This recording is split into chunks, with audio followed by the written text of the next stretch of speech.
You are listening to WMHW HD1 and HD2 Mount Pleasant, Mountain 91.5, a service of Central Michigan University's School of Broadcast and Cinematic Arts. Hello, folks, and welcome to episode 11 of Card Guys. I'm Anthony Schulte, joined today by Ryan Donnelly, and we welcome back Doug Mobley. One show off for Doug. He's back with us today. At 12:05, we preview the Lions' tilt against the Chargers next weekend. 12:15, we go over the Pistons' recent woes. 12:20, we will go over NFL Week 9 action in our picks. And at 12:35, we talk about some sports cards. Ryan, Doug, how are we this gloomy Monday in Mount Pleasant? I'm doing fantastic. The rain was a little scary. Thought we were supposed to get hail, but it looks like it's going away. Hope your Monday is going well, Doug. Welcome back, Michael. If you're listening, you did a great job. We got lots to talk about. Pistons are making me boil. The Pistons making my blood boil. Let's have some fun. Let's have some fun. Well, to get us started, the NBA refs. We need to get in on this because the NBA refs are really starting to upset me. Last night, the Kevin Durant shot more free throws than the entire Pistons team last night. Every single Pistons game I've watched, which is every single Pistons game, except for one against the Thunder, the Pistons have been severely outnumbered in free throws, and the refs are making blatant miscalls and calls against the Pistons. It's not just the Pistons. It is a lot of teams in the NBA. The rest, this isn't about you. I think we could say this also about that Bills and Bengals game last night. I think it was like the third, fourth possession of the game. Every single play of the possession, there was a penalty flag. Well, Josh Allen got fined, too. I think that was last week. Well, I'm talking about last night. Yeah, I think that was last night. Last night? Maybe. I'm talking about referees. The game is not about you.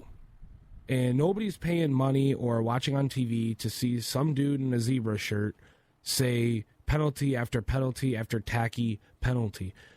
I went to Pistons opening night, and in the third quarter of that game, it was absolutely disgusting what the refs were doing. And I mean, almost blatantly, our players are getting hacked. They're getting thrown to the ground. They're getting fouled, obviously getting hit on the arm, going up for a layup or a shot, no call.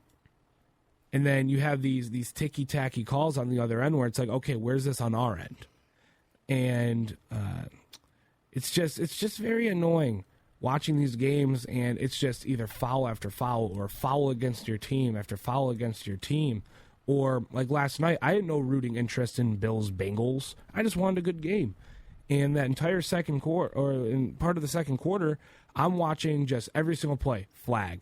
Every single play, flag. And there are these ticky-tacky calls where it's like, you could have held the flag in just to keep the game organic, keep the game flowing. But that's my NBA ref rant. It's 12:05, which means we're going to preview some Detroit Lions here after their bye week. They had a week off to kind of get healthy again. Hopefully David Montgomery is back for Sunday afternoon against the Chargers in Los Angeles. Gentlemen, what are we looking for this game? Because, I mean, the Lions are playing a pretty good brand of football as of late. The Lions have a very easy schedule.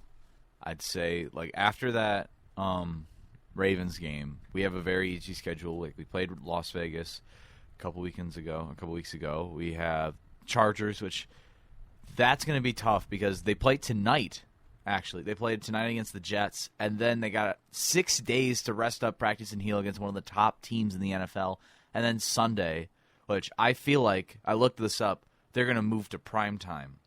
Because for Sunday night football, it could be used twice in between weeks 5 and 10 to basically move a game in that Sunday night slate and move it earlier and then have a game move up. Are you talking about Sunday's game? Yes. Against the Chargers? Yes, I'm talking about that. I think there's no chance because they already confirmed that they're not going to flex any games in the next 3 weeks on primetime. Oh, well. But it would be cool to have another primetime game. Like, the Bears have more primetime games than we do, and they play Thursday against the Panthers. That game's going to be garbage. No, but nobody's watching Thursday night football. No one's going to watch that. If you're watching Thursday night football, I suggest you reevaluate your life decisions on your Thursday nights. There's better sports going on. But anyways, back to the Lions. The Lions had a week to rest. Monty should be back. He was listed questionable the last time I saw. No news of him practicing, so we got to be on the lookout for that this week. Brian Branch needs to. The injury's kind of holding him back a little bit. That's why we've seen him underperform the past couple of weeks and him not getting a lot of snaps. I feel like they're going to bring him back he's going to be back into his normal form this week. And you have all this time to rest. All these guys should be back. And I wouldn't be surprised if Monty was hurt. But then again, our O-line needs to be healthy. That's the most important and most vital thing. I think like 3 or 4 guys in the Monday night game were hurt. But Jahmyr Gibbs did really well with a very injured O-line. Just imagine when we have Jonah Jackson back, when we get Penei help. Like when we get Jonah Jackson back, Frank Ragnow, Taylor Decker, and all these other guys. I do like Dan Skipper on the O-line. I feel like we should keep him there. Although he never played O-line until like last year, and he's done really well. But that's what I have. Just the Lions, I feel like, I feel like they'll have their guys back, their main guys back. They might have a couple injuries, like maybe Jackson, maybe Jonah, but just the Lions had all this time to rest. They should have a very healthy lineup, and I feel like they're going to win. Yeah, I mean, you got the guys. Jonah Jackson's questionable. At least this was all of October 30th, 31st. You got Ragnow questionable. You got Coyote Awasika questionable, and you got Jonah Jackson questionable. Those 3 guys collectively make up a big portion of our offensive line. If we have those guys, it gives Goff a lot more time, gives our receivers a lot more time to open up. Also listed questionable last week was Khalil Dorsey. He might be able to come back. I don't know. I haven't heard much about his injury recently, but we got to hope David Montgomery's back. But if he's not, I don't think it's going to be that big of an issue because we saw what Jahmyr can actually do when he gets touches, when he gets used how he's supposed to be, not being used like David Montgomery because they are 2 very different players. They are very different I also players. think that the Chargers don't really have that strong of a defense. They are very much an offensive team. They don't really have that much of a run defense. I think Jahmyr Gibbs can put that running game on his back for another week in a row like he was kind of hoped to be from week 1. I also am looking for DPJ to get some touches. Yep. Mm-hmm. I think not only does that add a little bit of a veteran presence in our locker room because he's been in the league for a couple more years than some of our guys, a lot of our guys actually. It adds a little bit more of a threat because now we have, I mean, you got J-Mo and when he catches the ball. J-Mo. You got St. Brown, obviously, one of the best receivers in the league. Josh and Craig Reynolds are kind of hit or miss. Josh Reynolds is a hit. Craig Reynolds could be hit or miss. I feel Josh Reynolds has been playing out of his mind. Khalif and Raymond. I think, Khalif Raymond too. They've all really stepped up. I think DPJ is just going to add that 5th piece. Just be like, who are they going to throw at us now? What are they going to do? What kind of shenanigans is Ben Johnson going to come up with to include DPJ in that offense? You could argue that DPJ is like DJ Chark's replacement. Yeah. I feel like they both have very similar That was plays. supposed to be Marvin Jones' job. And that was supposed to be Marvin Jones, the veteran guy. wide receiver that has playing experience. That's still going to get you a lot of catches. But instead, Marvin Jones sucked. So I feel like DPJ is going to fill the hole for the Lions. And that's what I have to say. He's going to be the DJ Chark filler. Yeah, I like that take. I'm looking up Donovan Peoples-Jones, his stats on the season. Hasn't scored a touchdown yet this season. His best game, 4 receptions, 49 yards against Tennessee. 4 targets, 3 receptions. He hasn't gotten many targets this year, and I think, you see when he gets targets, he gets catchable balls. 4 targets, 3 receptions, 49 yards. 2 receptions, 3 targets, 22 yards. So he's doing as much as he can when he gets the chance, and I think in Detroit he's going to get that chance because you do have Goff, who's one of the best quarterbacks at involving everybody on the team. Mm-hmm. You see the stat every single broadcast, it seems like, when the Lions are on.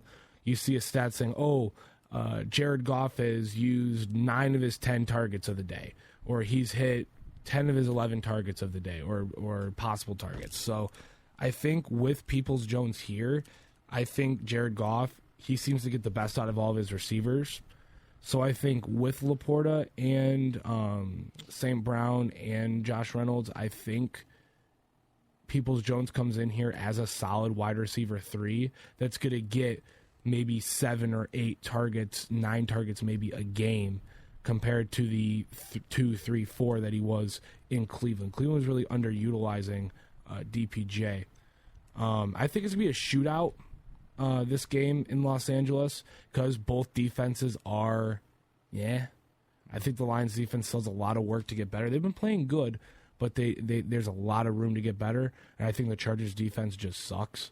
So, I mean, the Chargers offense, and he's been really a non-factor this year, I'd say. You got to stop Keenan Allen. You got to stop Austin Eckler. I think those are 2 main guys you have to worry about. Mike Williams isn't going to be playing because he had that terrible injury earlier in the season. So all you really have to worry about is can we stop Keenan Allen? Can we stop Austin Eckler and limit the amount of time in the pocket that Justin Herbert has? We need to have that suffocating defensive line play where you have Hutchinson coming in off the edge and they don't have that great of an offensive line, in my opinion. No. Besides like Rashawn Slater. Right. But other than that, it's not really that great. I think Hutch is really going to get past this offensive line, and if not him, we could see another big game from Ali McNeil. Josh Pascal might be back. I don't know when James Houston's going to be back. Probably not this coming week. Probably. I'd say he'd be back by Thanksgiving. Maybe.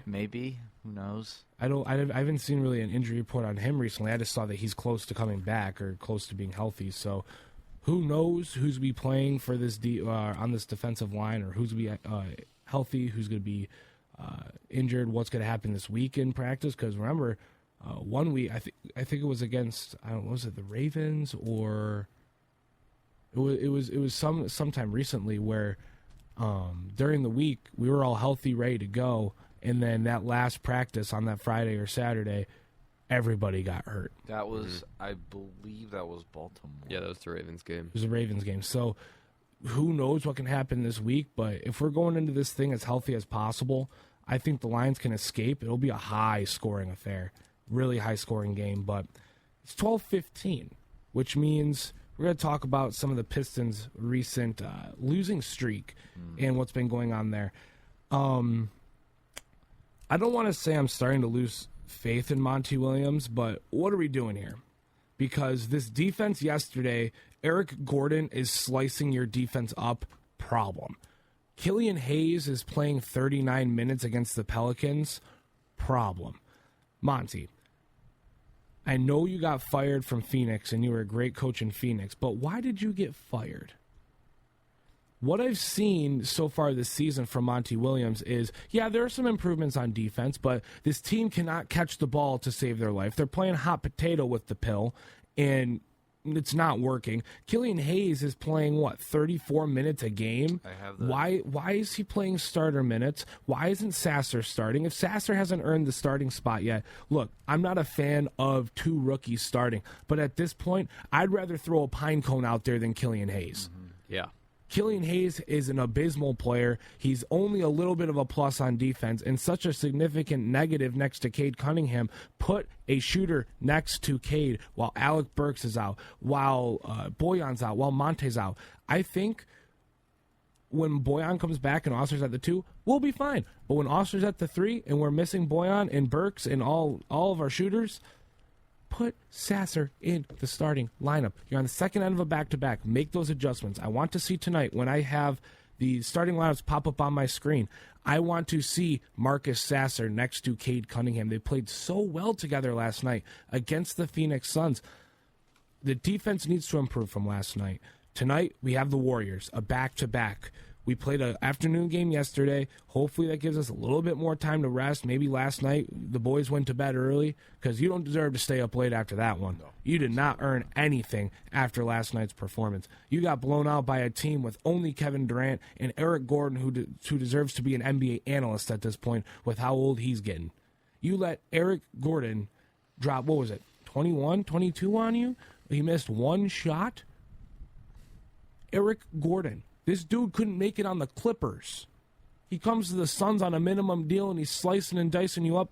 That's a problem. I'm a little bit worried. I know we're not healthy, but I'm a little bit worried because Monty Williams is an adjustment coach, and the only adjustment I have seen was Killian Hayes getting 34 minutes last night and not 39 minutes like he was against the Pelicans. Yeah, I mean, I think Killian's kind of the root of our problems right now. I think Monty's doing what he can. He didn't have a big offseason because he wasn't really here. He didn't have time to kind of mesh with the guys. Troy didn't really go out there and sign anybody because I hope he's waiting for Booker to come on the market. Yeah. Whether it's trade or free agency, that's just Booker. Booker is Marcus Sasser times 10, but older. Yeah, he's like Marcus Sasser's ceiling. I mean, Marcus Sasser would be the perfect sixth man if we had Devin Booker. We also didn't have Ivy last night either. He got the sniffles and he couldn't play. Yeah, I mean, looking at the stats between Sasser and Hayes, it's kind of comedic. It's ridiculous. Like, Sasser's averaging 16-ish minutes with 9 points per game. And look at his recent games, too.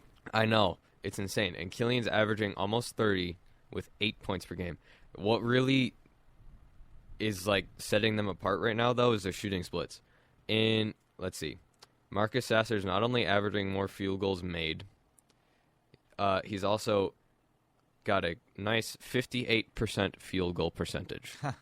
Killian Hayes has a bone-dry 33%. Don't forget about that 29% percentage. Three-point shooting I was going to get to that, where Sasser's shooting almost 60% from three. Yep. That's cut, beautiful. Especially Killian last night. Hayes. I don't even want to say cut. I think he can ride our bench for a couple years. Grab the pom-pom, start cheerleading, go team. Maybe he could join the dancers out in center court a couple times. That's the only action on the court I should see Killian Hayes playing is with the dancers or the dunk team. Even then, he'd probably miss a dunk. I am starting to lose my ever-loving mind with Killian Hayes because why is he out there for 39 minutes against the Pelicans? When we drafted Killian, I had no idea who he was. And for good reason, too, because he's terrible. Yeah, how is he shooting 72% from the free throw line? Because he's who we put on the free throw line for technical fouls. We put him Sasser there. How is Killian Hayes shooting 36% from two? Because he's a midi merchant, but I'll give him some credit. He's okay on defense. Yeah, he leads the team in steals. I'll give him that, but they were looking for a trade. They were looking to trade him to Dallas.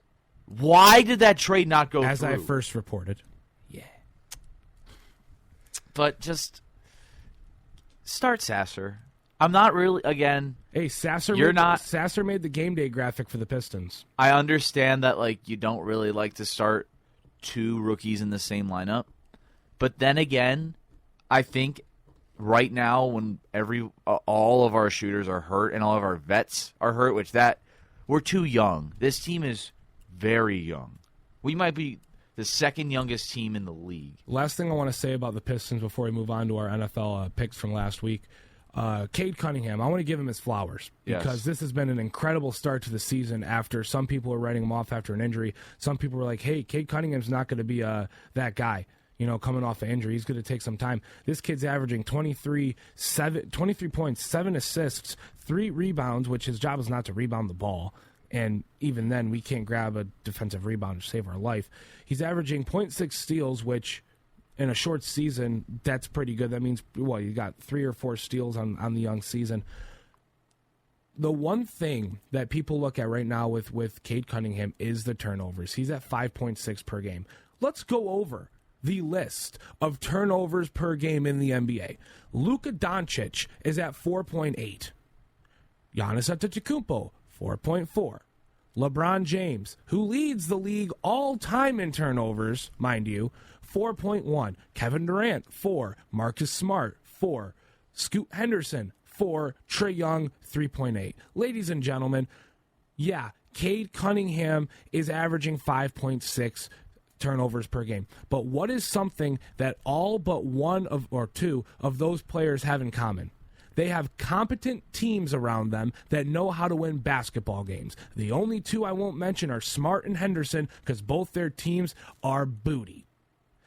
This is all I'm going to say about this. Cade Cunningham's team around him right now is a bunch of scrubs, other than Duran and Stewart and Osser and Sasser. Other than that, it is a bunch of scrubs that won't make a winning roster when they won't be on the roster when it's a winning roster. Maybe Joe Harris, but we're probably going to get rid of that $19 million that he has. Cade Cunningham's only turning the ball over because when he's thinking 3 plays ahead, everybody else is still trying to figure out the play at hand.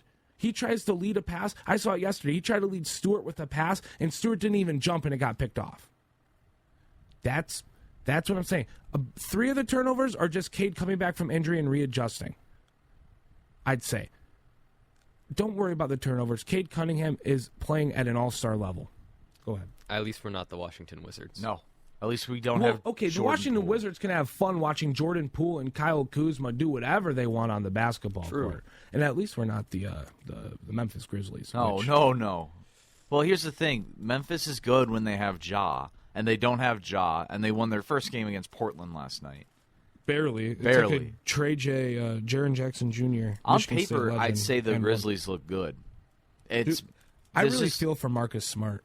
Yeah, you go from the Celtics, who are one of the top teams in the league, to the Grizzlies, who are a bottom 5 team in the NBA. And the Grizzlies were the 2nd seed last year. Yeah, the Celtics. How do you fall off a cliff? Because your number one player decide to do something. tote some inappropriate objects on Instagram Live. Yeah. Hey, according to his teammates, he's getting better and he's growing Didn't they up. say that the first time, and then he decided to go in a car and another Instagram Live and pull out another inappropriate item? But I think it was Trey J said it on the I won't somebody's believe it podcast. until I see it. True. I won't believe it until I see it, especially with Ja. He's very immature. You got to prove your words. 100%. And he has not done that yet. The way that so. his personality is, he needs to grow 1,000%. Yeah. Just from the 2 times that they've done it, he needs to grow. He's a stop very living. immature player, He but needs to stop Agreed. living in his But dad's footsteps before and become his before own we move adult. on, okay. Before we move on, Mike Haster, Sasser starting. He was perfect. He was 4 for 4 for 3 until he missed a couple In garbage time. in garbage time. But Sasser is a slashing, shooting guard. When we don't need to start Killian, we are only starting him for defense. That's it. And when you have Osser out there, why do you have to? Osser has you played an amazing defense to start the He's year. been playing out of his mind He defensively. had 4 blocks and 4 steals last night. Offensively, yeah, he has some stuff to clean up. Towards the basket, he's good, but outside the free throw line, he's not the greatest. But I'd say start Burks, but for now, start Sasser. Well, when Burks is healthy, I'd say start Burks, and then just throw Killian on the 3rd unit because he's terrible. And I've always thought he was terrible, even before he was drafted. All right, we went a little over on that segment, but it's 12:25. That's a good time to start our Week 9 pick review. And this was a rough week for me. I went 7-6, so I'm 43-28 this season, 420th or 420,000th. That's a big difference in the country. I am 41-30. I am ranked 529,516th, and I have a 54% win percentage. Yeah, I went 10-3 this week. I don't know what I did. Yeah, you weren't with us because we basically made the same picks. But on the season, I'm 85-50 right now. Pretty all right. Yeah, that's nice. 79,000th in the world Wow. with a 93% correct. All right, so you had a answer meeting rate. with the script writers before this week. No, if I had a meeting with the script writers, I would have picked the Packers. I'll never pick the I went Packers. 8-5 this week. Or did I pick I looked the at the Packers? wrong one. I went 8-5. All right, so Tennessee Titans, Pittsburgh Steelers. That was kind of a. I mean, it was exciting towards the end, but Yeah. Steelers take the win, 20-16 on that one. Scary injury towards the end. Hopefully, everything's all right with that Tennessee Titans wide receiver. Miami Dolphins, Kansas City Chiefs. Guten Tag in Germany. The Chiefs win this defensive battle, 21-14. The Dolphins. Here's an interesting nugget for you guys. All 6 of their wins are against below 500 teams, and all 3 of their losses are against over 500 teams. Are the Is Dolphins it time to frauds? worry about the Dolphins? I think so. I think the Dolphins, or at least Mike McDaniel, is on the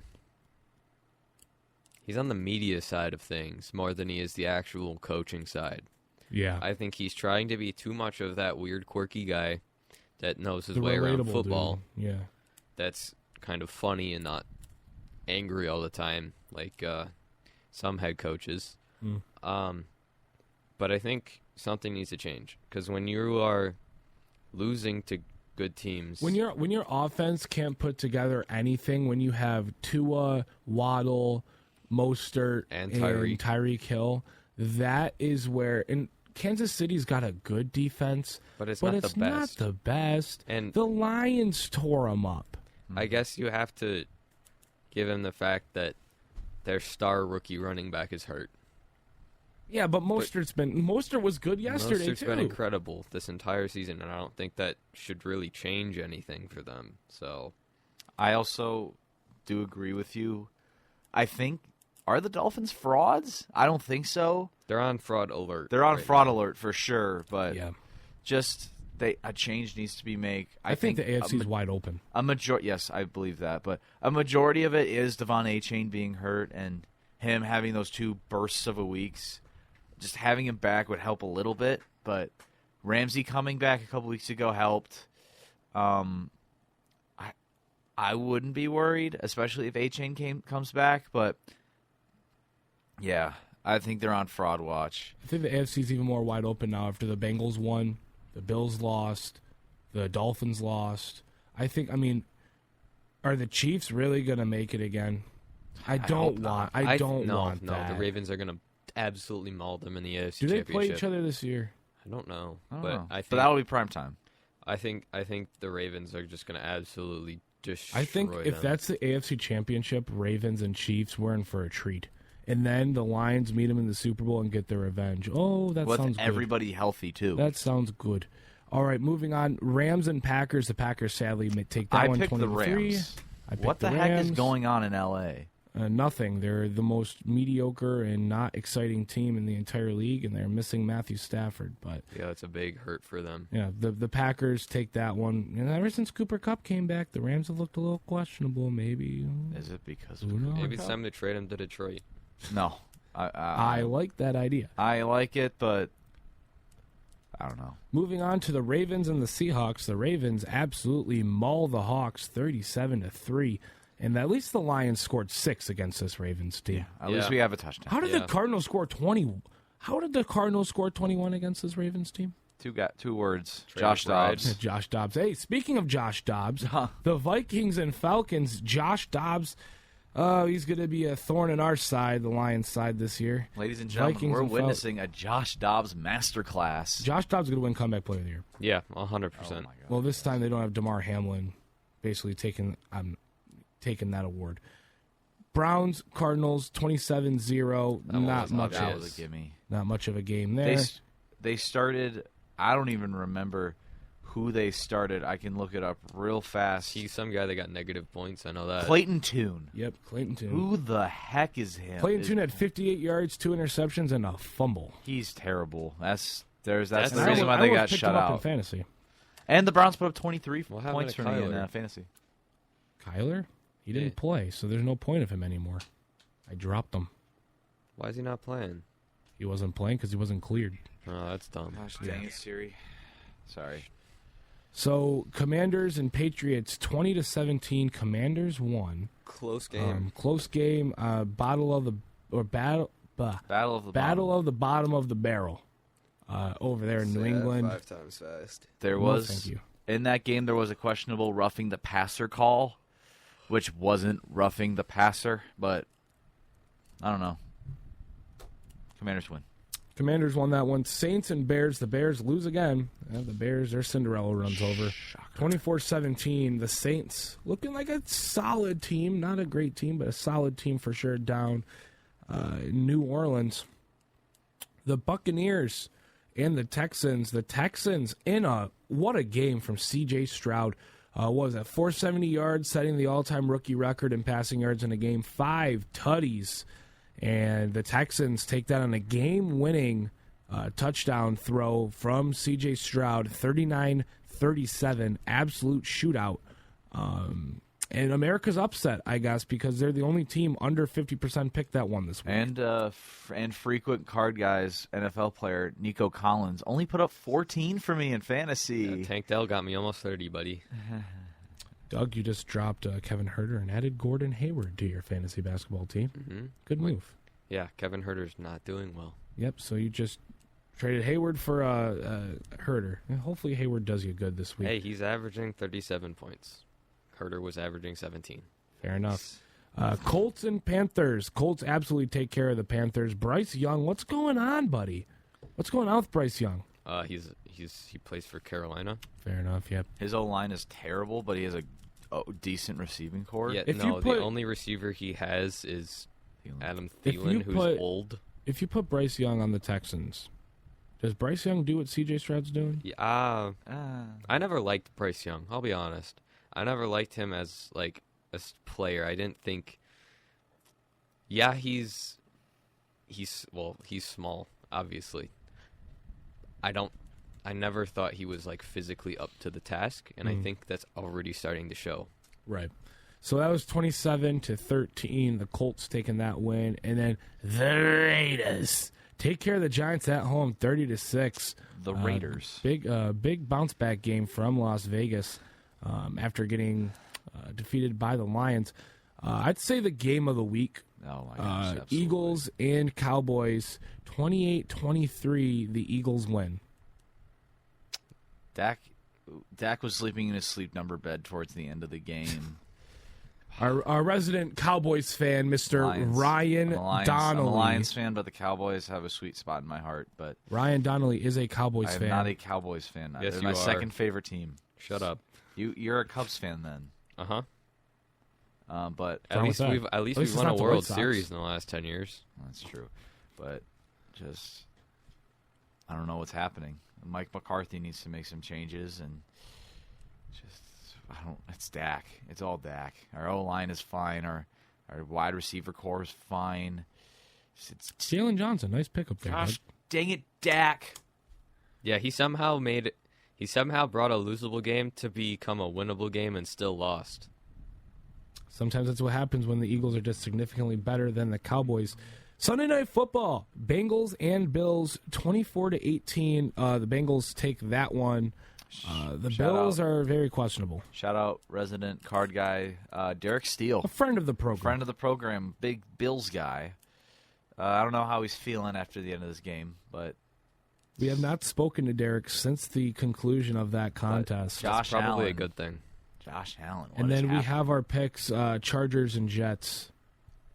I picked the Chargers for this one. I want the Chargers. I also picked the Chargers. The Chargers. 37-point win total right there. All right, so those are our NFL picks. Wednesday we'll have Week 10 picks, as always. Fun little segment we do here on Card Guys. But now 12:35 on the dot. Good timing there, gentlemen. We're going to talk some card news. There's been a lot going on. We'll start with NBA hoops.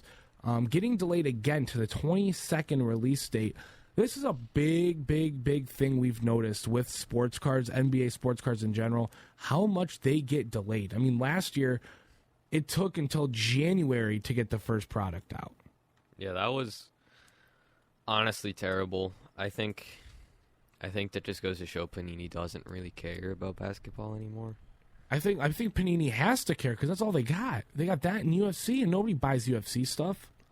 No, but if you actually cared not only about your company, about your brands that you represent, about the hobby, you would set a release date for stuff and stick to it.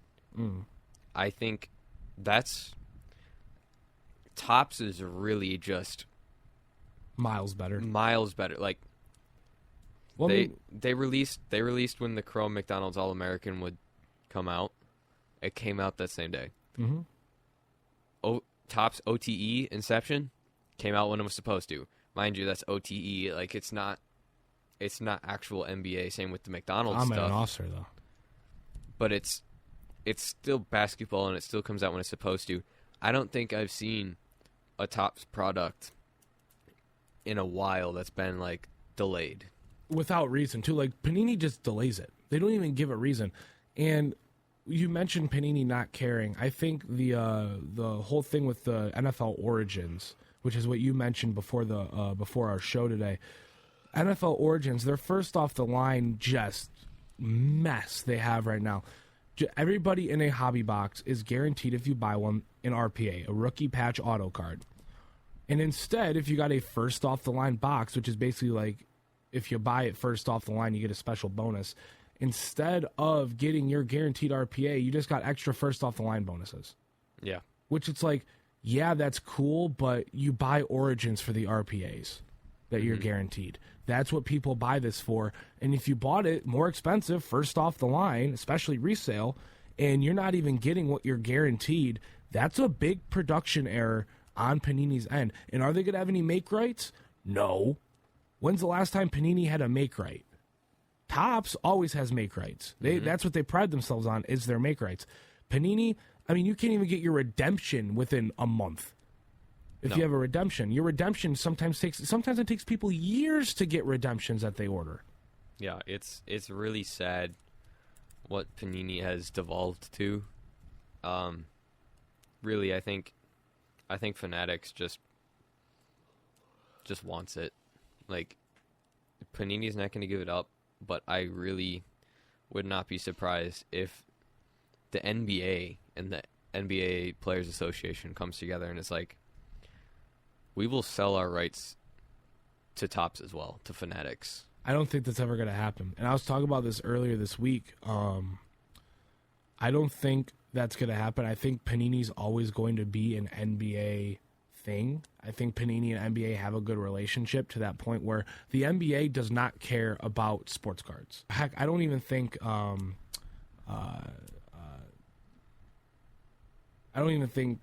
NFL cares about their sports cards. I think Topps cares about their sports cards with MLB. I think MLB cares about their sports cards. I think that's why you see such a good dynamic between Topps and the MLB. I think that's why you see the NFL going, because I think the NFL wants to care about sports cards. And I think the NFL going to Topps eventually, after basically terminating their deal with Panini, I think the NFL going to Topps is their kind of way of saying, you know what, let's start caring about this because we could start making more money, one. And two, it's just going to be a better product. And they kind of see the complaints. NBA does not care about basketball cards. No, they not at don't. all. They care about jersey sales, that's it. They care about jersey sales, ticket sales, and TV ratings. So that's why Panini is going to be sticking with the NBA.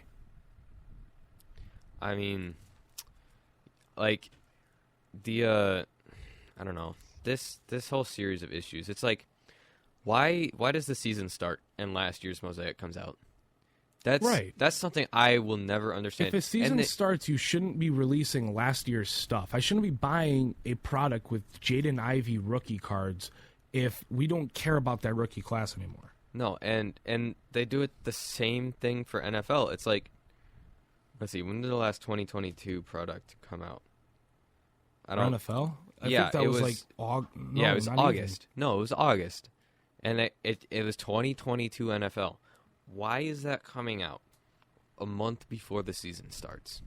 I mean, I understand a month before the season starts because technically it's still like, okay, I understand because the season hasn't started yet, so yeah, I'll hunt the last year's rookies. But once the season starts, I think that's when, I mean, they should stop selling for full price last year's stuff. You're seeing at Walmart, I mean, you're starting to see 2021-22 NBA stuff get marked down, like Chronicles is down to 17, Select and Illusions 20. has been 20, Optic was 20, Prism was 20. I think that's 1 year too late. I think now last year's stuff, the 22-23 stuff, should be marked down to those same prices. I wouldn't say necessarily the same prices. I'd say just because those are like 50% off what they were reselling for. I say you give them like 25% off and then if they still sit there for another year, you go 50% off. But like, I don't know. Panini just has issues with that kind of stuff. Like, I should be able to, as soon as they get numbers for their teams and autograph those cards, I should be able to go buy Chronicles. Yeah. Tell me why Origins, which came out 2 months into the season, didn't have rookie jersey numbers. I understand Pac-Man said it in his video that they signed those cards before the jersey numbers were announced. Why? You can Photoshop. You see it with NBA stuff. They Photoshop NBA. You can Photoshop the stuff, or you could just wait and still mess up the product. But why are you releasing a product? I mean, okay, I understand because if they're the on cards, it's not stickers. So when they were signing it, that's all they had. So the card was already printed, and then they signed it, and then they got packed. So I kind of get that, because if it was a sticker, 100% no excuse. You should have photos from this year. But since it was on card, and like that's their big thing in Origins is the on card, that makes sense because some players didn't have their jersey numbers and they had to sign it there because it's on card. And they couldn't get the signatures anywhere else. That's where they had the signing. It kind of makes sense now. Maybe you could have printed them now and then had them sign it now, but having players sign mid-season, especially in the NFL, that's a lot of work, and Panini doesn't like a lot of work, clearly. But there's just a lot of drama in sports cards. The hobby's in a really weird place right now, and hopefully it's a solid NBA season from Panini, and they get their stuff together.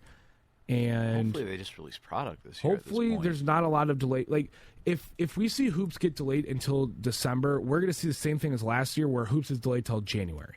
Yeah. And if we keep seeing this stuff delayed, look, it's already packed and ready to go. They just need to ship it out to the stores.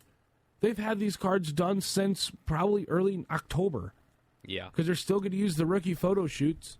Yeah. No, it's really sad. I mean, we're probably coming up on time, right, for this segment? Yeah. The one thing I will say is that Topps just keeps getting better. Like Ryan, look at this. New product from Topps. That's that is ridiculous. Beautiful. That's beautiful. Jackie Robinson auto. This is one of the most beautiful products I've seen in a long time. Yeah. And Topps just keeps coming out with gorgeous cards. Allen and Ginter this year. Allen and Ginter was beautiful. And the 408 or 405 collection or whatever. That's like so much money. Gorgeous. Yeah, so much. This definitive collection. Go look it up. It's beautiful.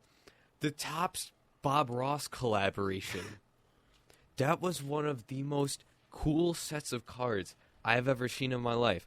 Not to mention, Topps just somehow does Chrome cards right. Panini, you look at a Chrome card, and literally every other one has a fat scratch mark in it, or a corner's bent. That's another thing with Panini, is the condition of their cards. Their quality control is disgusting. It's terrible. Like, if I'm looking at National Treasures right now, this is Panini's top product. $8,500. This in resale even more. You're looking at National Treasures. I'm looking at one of the checklist cards right here. One of the base cards is a Brandon Ingram card. It's the same design. It is the same stuff we have been seeing since like before the pandemic, before the card boom.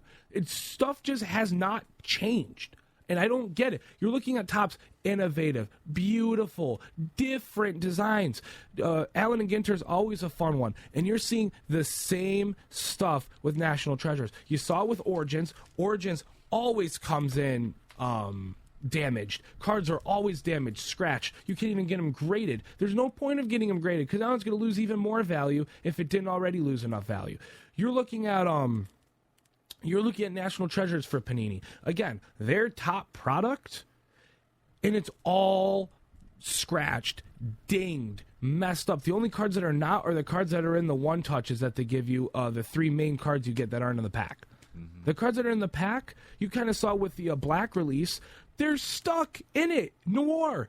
You can't even get them out of the pack. You have to like shuffle them out. Now you're bending and damaging the card. Yeah. The relic, the thick cards, they're fragile enough. Yeah. We've been doing this For what? How long has Obsidian and Black and all that been released? I think like 8 20, years. Yeah, 20. I think the first ones were like 2018 or 2017. Yeah. So you've had people complaining about that for at least 6 years. Fix it. It's not. Fix it. It's not. You make enough money to be able to afford that R&D to find a better way to do packs. How does Topps do it? I don't know. I've never opened any of their expensive like top tier product, but their cards are still gradable, and it's sad. Also, not to mention, you can't even pull any hits anymore from retail stuff. No. And I just got a Cade Cunningham RPA, and of course, the patch was damaged, and it was a napkin patch. Anyways, that's all we have for today's show. Thanks for tuning in for episode 11 of Card Guys on 91.5 The Mountain, YouTube, and wherever you get your podcasts.